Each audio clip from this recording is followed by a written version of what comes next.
Yes, sir.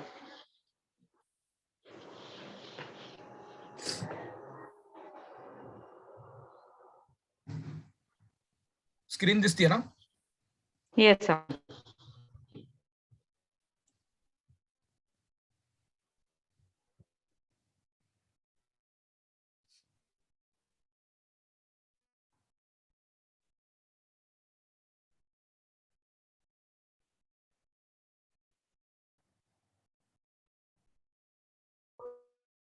So logically, we have finished AAC with you, right?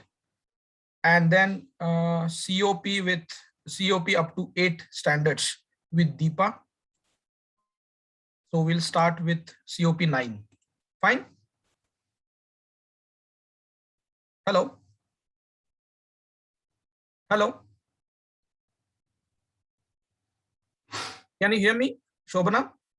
Oh.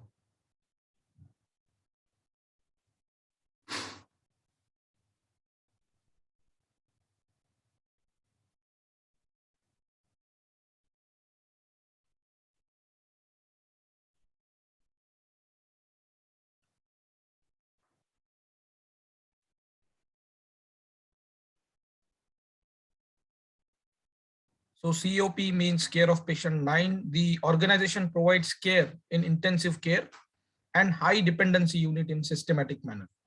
So there are 2 points over here. One is intensive care. So this standard is targeting towards ICUs and high dependency units, especially the surgical ICU areas. So care of patients, first standard is care Yes. of, yeah.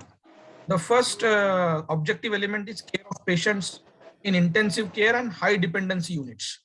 Now we have intensive care is your ICU and high dependency Yes. units are kind of surgical ICU SDU. or very end stage patients, Yes. high dependency unit. Okay. And it should have a separate written guide because care has to be Right. at little higher level. Even your Yes. definition of the people who are working in intensive care units and high dependency units have qualified, not only qualified but experienced for the Yes. job or every job they are doing. So there is on the job training. Right. On the job training means it may happen you may recruit some nurse directly into ICU because she has experience of working in ICU in some other hospital. Right. But then that hospital may have different procedures. They may have different approach towards management of patients. But as we have our own guidance, the other already working on that procedures and all has to see how she is doing, and she should have her own checklist key whether it is done by our own written guidance. So first she should train properly. After training, whenever that procedure comes, because we never know wo procedure kab aati hai, central vein or your Right. your using defib. Yes, these are emergency procedures. Yes. Whenever these procedures will come, then she will do it and the new nurse will see it. While she will keep talking about the guidance, this is how we do it. Right. And then next time when procedure comes, the nurse will do it, the new nurse will do it, and it will be properly observed by the senior nurse who has trained. And she should declare that on the job training is given and it is satisfied or not satisfied, or whether retraining is these records are very, very important in ICUs and high dependency units. Yes. Because Yes. a single error may cause a very fatal outcome. Yeah. Right. Next is the defined admission and discharge criteria for care and high dependency units are implemented. Defined admission means whether this patient is fit to be admitted in ICU. Most of the time, sometimes what happens, we admit a patient in ICU where ICU is ideally not. Only relatives are little, cautious, and that's how they ask, please admit in ICU. But then it might happen that if this patient who is not according to the defined admission criteria is admitted, it happen that later on in half an hour or 1 hour, some other patient who really needs ICU but Hmm. she doesn't have a bed available. Hmm. So you should have a very defined criteria for admission, right? Admitted in ICU. Hmm. Okay, so there should be a checklist criteria, there should be parameters, there should be a proper decision making between head nurse of ICU, the Hmm. in charge of that particular patient. And Hmm. if this has not been followed, then there should be a challenge. No, your patient is not fitting in admission in Right. the ICU. Right. Okay, that's how. Okay. Hmm. And then once we have taken this patient admitted in ICU, the discharge is much more difficult, because you can't discharge a patient where he may again go in Yes. some warning signals and all, has Right. very much taken care of. Until otherwise, that particular criteria like vital signs, TPR, or Right. Right. disease related relieving signs and hearing, and then only you should decide to discharge the patient. ICU, you have you don't have all the facilities available. Sometimes it may require some diagnosis or some advanced procedures which may not be available in the hospital. So that time, transfer criteria also should match with your discharge criteria. Okay. Right. Then next is adequate staff and equipment are available, that I have already told. Adequate, not only adequate number. This should be followed. This nurse bed ratio in ICU. So nurse bed ratio in ICU is 1:1 GNM. Okay. Experience, one bed, one nurse. Okay. Ideally. Right. But then ICU. hospital can follow the local guidelines, because guidelines might change based on availability of the qualified staff. Okay. Right. And even services, scope of services you are doing. Okay. Sometimes scope of service is not kind of, you may require one nurse, one bed. It may happen that the scope of service is simple. So simple means not very critical disorders are getting admitted. So that time also can be seen by one nurse. But it can't go beyond 2:1. Yeah? Right. Equipment should be available. Then the organization endeavors the upgrade of its physical infrastructure to meet national and international guidelines. So, so this is what is green, means excellence. So physical infrastructure, kind of nowadays people are, ensuring that ICU is on the sunlight side, on the east, so that and the upper walls, upper half of the walls, and proper glasses, and sunlight directly comes into the ICU. Total ICU is Okay. The advantage of this is that you can tackle the hospital acquired infection, because sunlight itself is very lethal for all these hospital acquired infections, right? So you should start working on this, how we can do this. So that is what is right. Second is you have graded monitors, multi-para monitors every bed. Most of the hospitals, what they do is they don't buy all the advanced monitors for all the beds, because every time all the beds may not have very critical cases. Ensure that okay, 50% of the beds, for example, out of 10, 3 beds have very high grade monitors, then 3-4 have normal, and 3-4 have very not multi-para, but right. simple. So your target should be to upgrade this and to make it very uniform and advanced. Okay. Right. Defined procedures for this situation of bed shortage are followed. Exactly, that's what I told. Yes, so when there is a shortage of bed, shortage means that time what you will do. So there are various protocols hospitals follows, especially deluxe rooms. They ensure that the central gas pipeline will not come ICU and casualty. Previously, there was a practice that central gas pipeline used to be there in casualty and ICU. And whenever the patient wants central gas, the patient used to get to ICU or Yes. Yes. but now Yes. people are going for every ward, even Everywhere. every bed will have central gas facility Exactly. with horizontal panels, and everything is there. Yes, monitor may not be there, but then in that case, now But you can convert any bed into an ICU bed. convert it. Yes, convert into the ICU beds, ICU right? bed. So this kind of protocol should be available in the hospital, and all In the hospital. converted into critical care or ICU beds. Yes. Yes. Infection control Right. practices are followed. So it starts with our own hygienic practices, using gloves, patient to patient, proper sterilization, cleaning the infectious beds is one of the very important target. So there should be a different process to clean and disinfect the bed of the patient who has some lethal infection like HIV or HBV or HCV. Yes. So there Yes. should be a different procedure to Infection control. clean. Yeah, there Right. should be a different procedure to clean the beds, and the beds can Right. be classified as infectious and non-infectious. So Hmm. on some bed, if there is one patient of cardiac disease is been admitted, fine, that is non-infectious bed.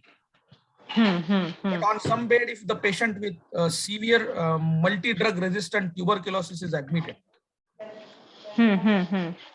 so that bed, when the patient get discharged or patient dies, that bed should be cleaned in a very methodical approach, Yes. following the highest possible national or international guidelines. And the staff should be very well oriented for this, so that and even housekeeping staff, especially housekeeping staff, should be aware about this. And next is the organization shall implement a quality assurance program. Yesterday I have discussed about this. Quality assurance program is nothing but to find out the problem.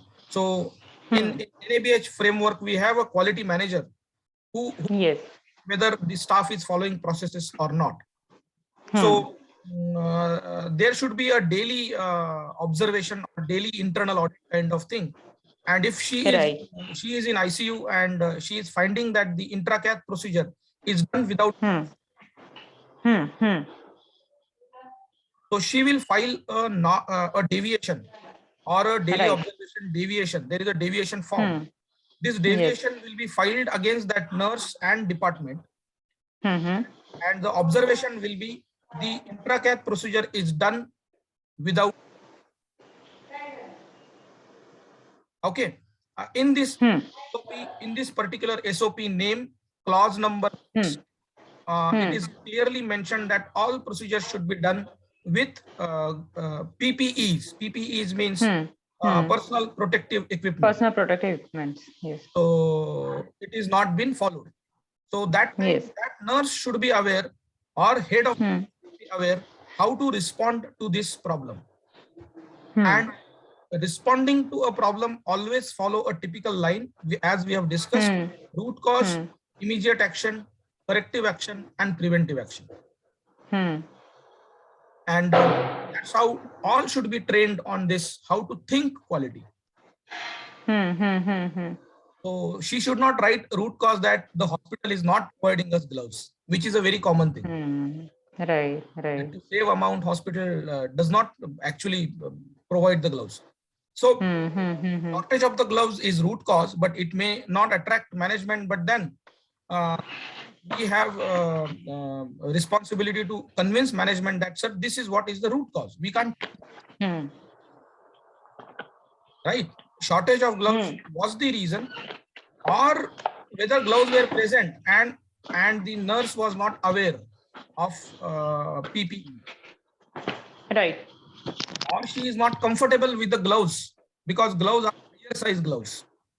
If the gloves are of higher size, then she will be able to palpate the vein properly. And that's why she takes that risk. She doesn't wear the gloves and palpate the vein and does intracath properly. So that time, if that is the root cause, then we should find out that particular gloves, which are, these are skin-like gloves are available. Like they are, you just grab the skin and it is kind of your, you can easily palpate and all. That quality gloves should be available. So immediate action can be to procure immediately the fit size gloves. Corrective action can be to explore the different gloves companies which can provide thinnest possible gloves where it is kind of, you can easily palpate the vein. And preventive action is whether this problem is there in all other departments. If it is there, Right. resolved through procuring such types of gloves in every department. Right. Recording the training. Okay. Yes. So this is what is quality assurance program. Okay. Yes. The organization has a mechanism to counsel the patient and or family periodically. So most of the time, patient is not in a situation to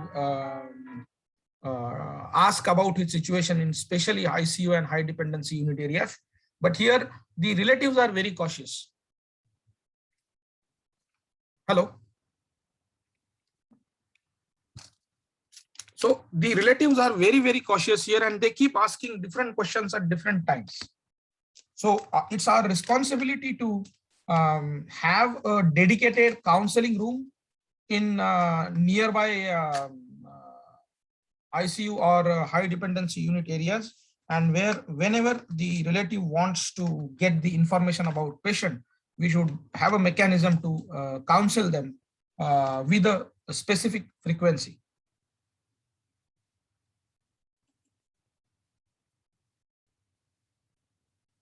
Next, we'll move on to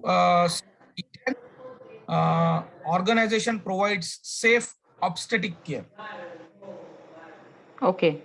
So initially COP 9, see up to COP 8, if you see, it is for all generalized things. For all hospital.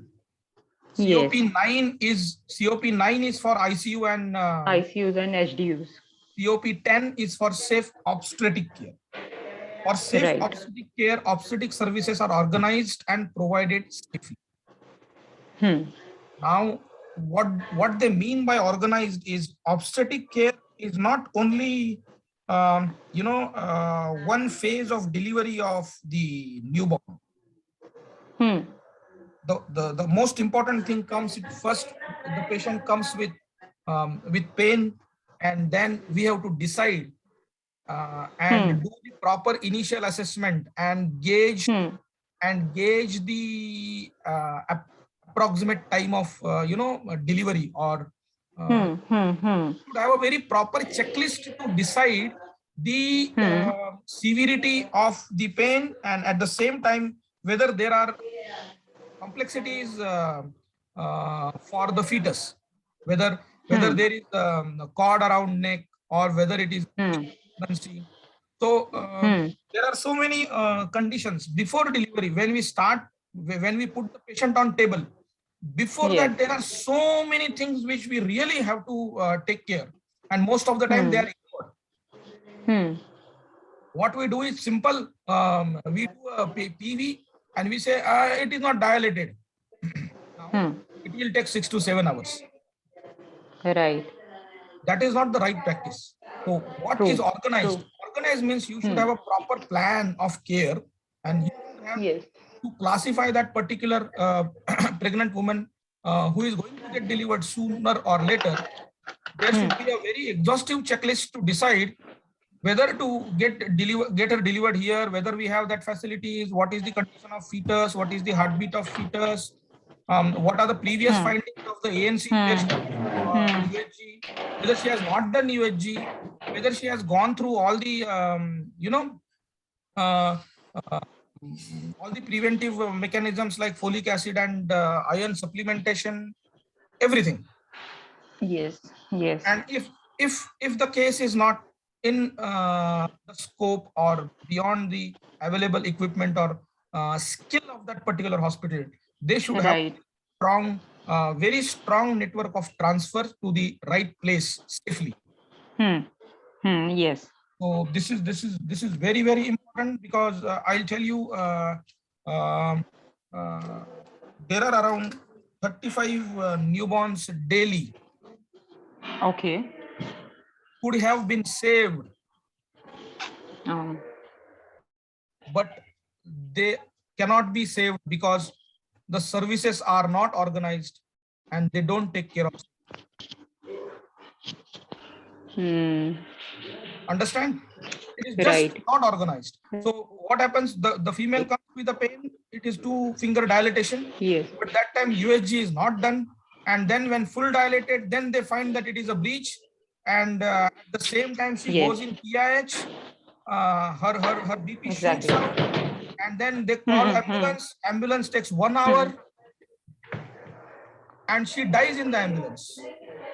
Even with kid, dies in the ambulance. So such cases every day, 30,000 Yes. Yes. are, not been able to survive, but they have right to survive. They have luck to survive, but only because Right. of our lack of interventions, they are not able to survive.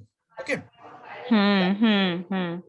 The organization identifies and provides care to high-risk obstetric cases, and where needed, refers them to another appropriate center. That's what they have elaborated now. So if you are not understanding the first sentence, okay, चलो और एक objective element add कर देते हैं. किसी को कुछ समझता है, किसी को कुछ नहीं समझता है, राइट? राइट. ऊपर वाला नहीं समझा तो भाई नीचे वाला समझो. So this is what it is. What is organized and safety is you should identify high risk cases and you should have to have a mechanism to manage them in the hospital, or you should have a mechanism to transfer to the right hospital where it can manage them in a right time. Third one is persons caring for high risk obstetric cases are competent. Competent means every personnel should have to have a record of on the job training and procedure specific, form specific, register specific training should be recorded in obstetric ward. D is antenatal services are provided. So if you are providing the obstetric services, usually, can you hear me? Hello. Can you hear me? Yes, sir. Yes, sir. I can hear you. So usually antenatal services means what happens, there is kind of a different perspective to this practice. In Middle East, usually females are delivered at their own parents' home. Okay. But that is not the practice in other countries. Yes, okay. yes, yes. Here we have this cultural taboo where the delivery has to be done happens by at home. Yeah. And right. Happens, no. Patient directly comes for delivery. And antenatal services are done in her husband's place. So most of the time it may happen that she forgets all the documents at mother's place. So these are all the very complexities. So antenatal services provided means it will not only providing antenatal services, but beyond this we should counsel her that if you are going to other city, let us know the contact and email of that particular hospital. Right. So that we keep sending these details to that hospital. Right. So that they will have all these information. Okay. Yes. Yes. Yeah, this is very, very important. And this also is affecting around 50% of that 35,000 deaths of newborns. Because delivering doctor is not aware what she has. Right. And she directly goes with 4-finger, 5-finger dilatation. Yes, yes, yes. Even when working in PHC and all, we have seen such cases.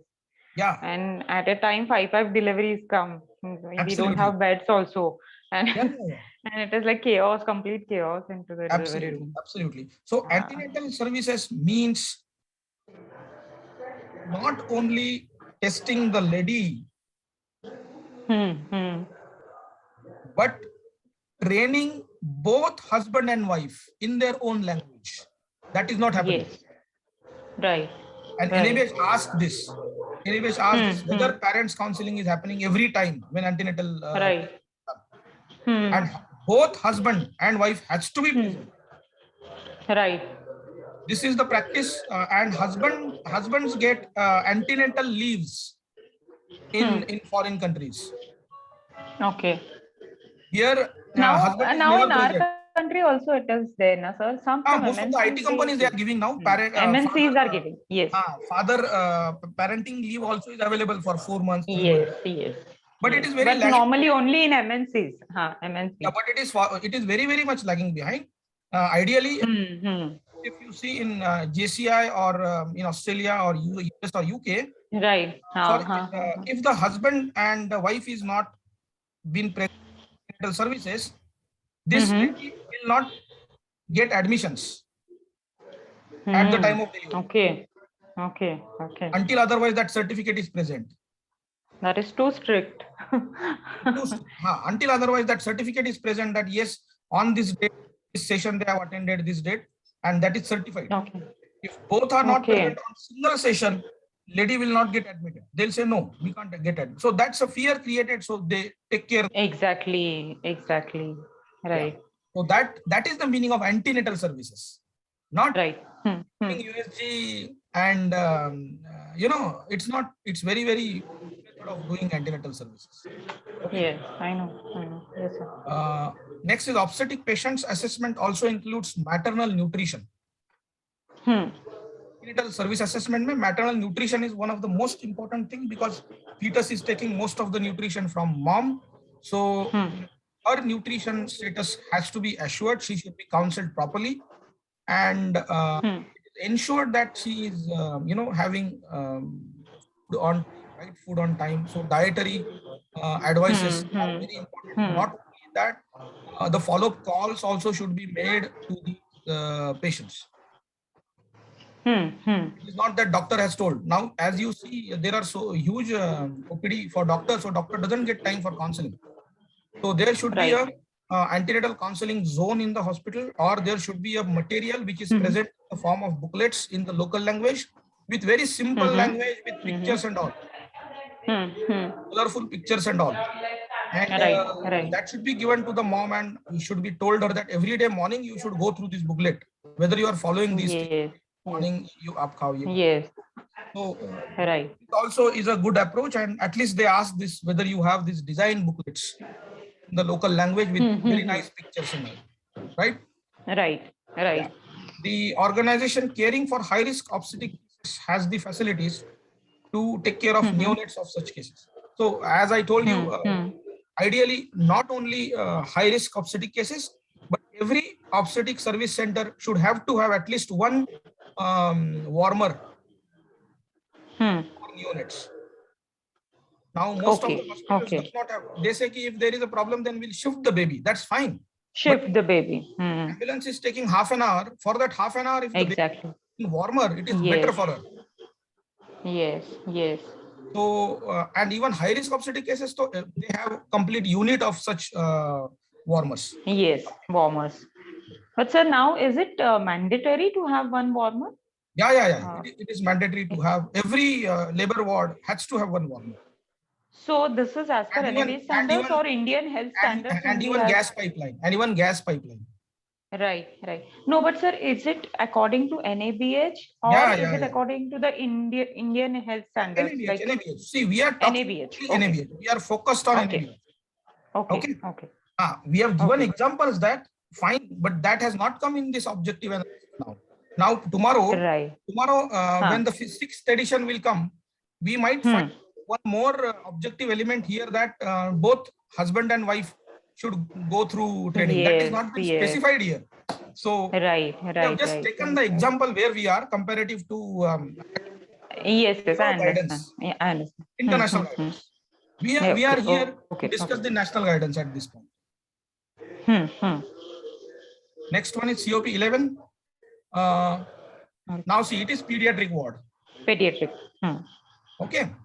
So as we know, COP 9 is ICU, HDU, 10 is obstetric. Now come to pediatric ward. Okay. Pediatric services are organized. Again, same meaning is so there is no organized and provided safely. So pediatric requirements are very different. Because pediatric patients they are suffering from. So your diagnostic battery should be really find out the specific problems in pediatrics. Okay. especially pediatric patient may not tell that he has a stomach ache, but then stool examination can tell you that he is suffering from some parasitic infection. So, so such specific battery of diagnostic tests is stringently followed in every pediatric ward. Then we have neonatal care is in consonance with national or international guidelines. So neonatal care, there is a specific guideline for neonatal care, neonatology. So there are specific formats, which are additional formats, and it may not be exactly like adults. So especially in multi-specialty hospitals, the initial assessment, the treatment forms and discharge forms has to be separate for pediatric and neonatal cases. Then next, those who are care for children have age-specific competence.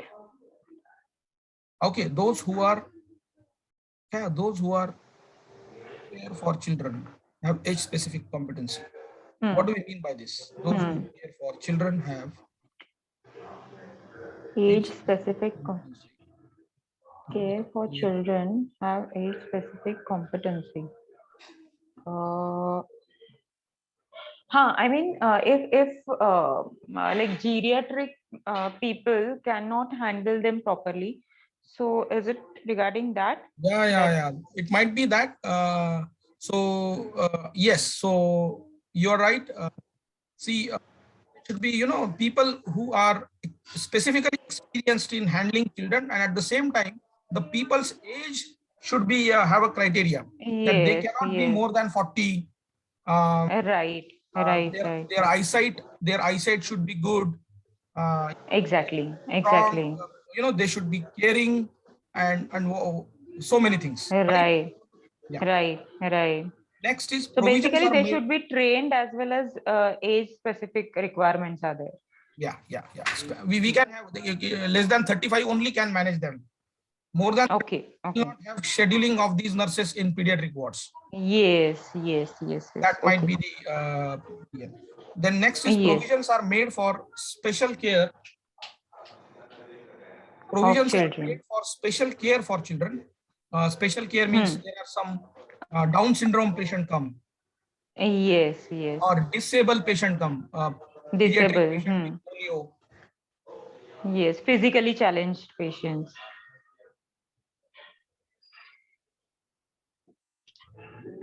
Yeah. Hello. Next one is pediatric assessment includes growth, development, and immunization assessment. Okay. So there is a typical growth chart which should be followed.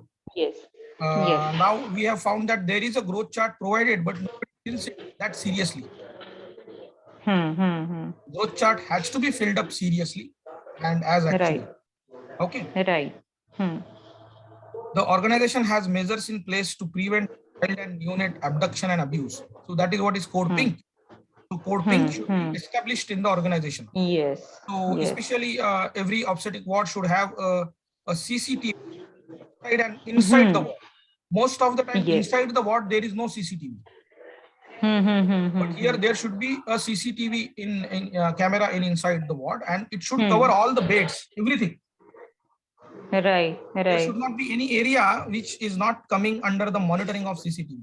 And there should be adequate signage that this area is under CCTV. Right. Yes. And so that people will have a fear that no, we can't do this. Right. Exactly. And after all, there should be a security 24/7 available outside the obstetric ward, and everybody who is going inside the obstetric ward should be frisked, and not usually done is identified. If he is or is not identified, then should not be allowed to go inside. Okay. Yes. Yeah. The child's family members are educated about, and this opportunity actually, when you have antenatal counseling is going on, that time itself you can tell the patient that whoever will come to meet you, ask them to come with your Aadhaar and PAN card or your ration card, whatever it is. Photo identity is very important. Otherwise, we will not allow them. Fine. Okay. Yes.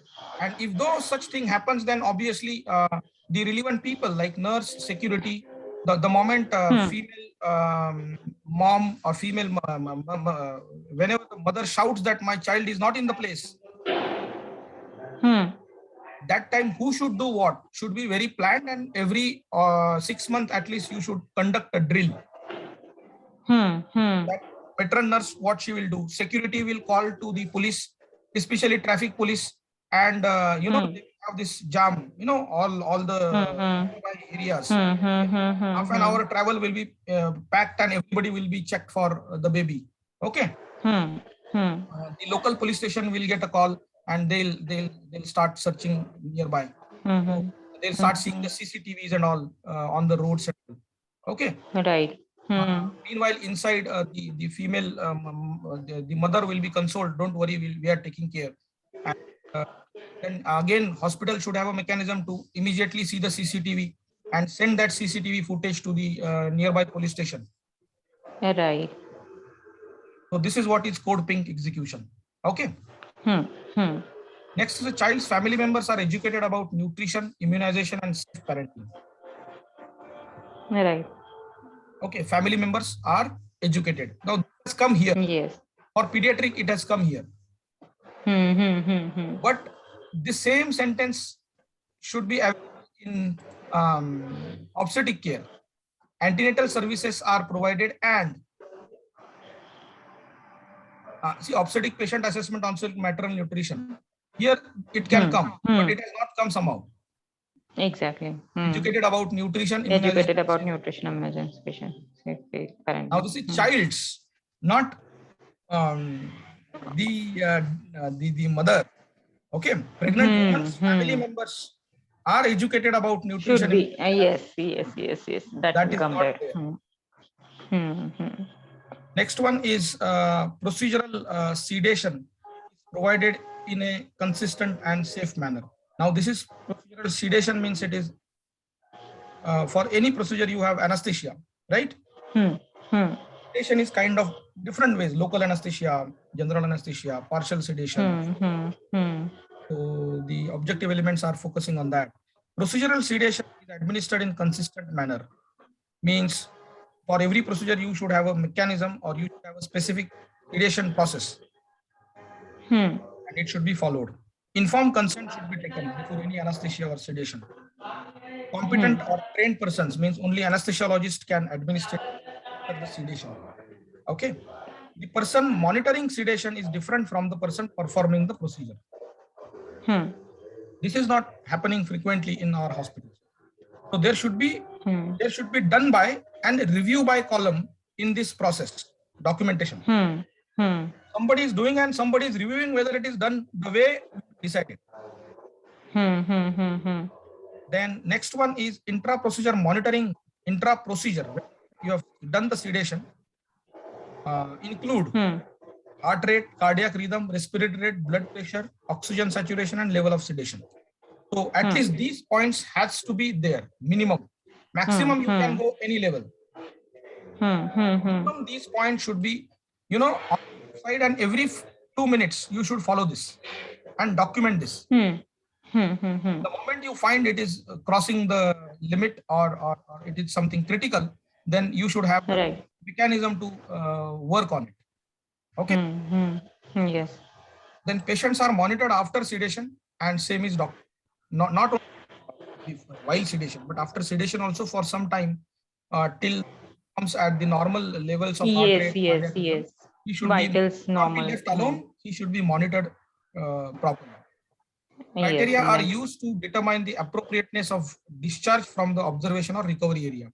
Because general anesthesia, patient is and we ensure that patient is conscious and oriented, and at the same time his vitals are predetermined, that until otherwise that vitals are achieved, we will not shift patient from recovery area to either ICU or so there is a specific criteria. There is a form. Yes, there is a form which they fill up whenever the patient is released. Score, this is known as I think Aldrich score, right?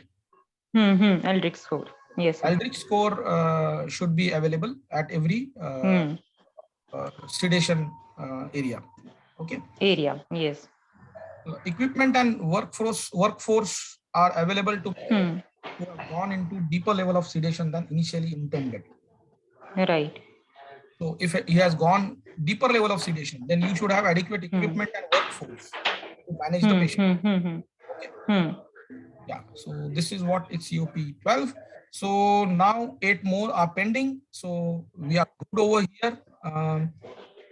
So remaining 8 probably we may go at to 9 o'clock. Okay. Fine? Okay. So that way we will be finishing AC and COP completely. COP. Okay. Okay. Okay. Sure. Yeah. Yes, sir. Yes, sir. It was good. Yes, sir. It was good. It was very good. Yeah. Yes. Thank And even you. I'll go through the previous one which you did yesterday. No. With I'll Deepa, upload the I'll go videos through now. I'll upload the videos today. Okay. Yes, sir. No problem. Whenever you have time, you can go through these videos. Yes. Sure. Yes, sir. Thank you. Okay. Thank you, sir. Yeah. Bye-bye.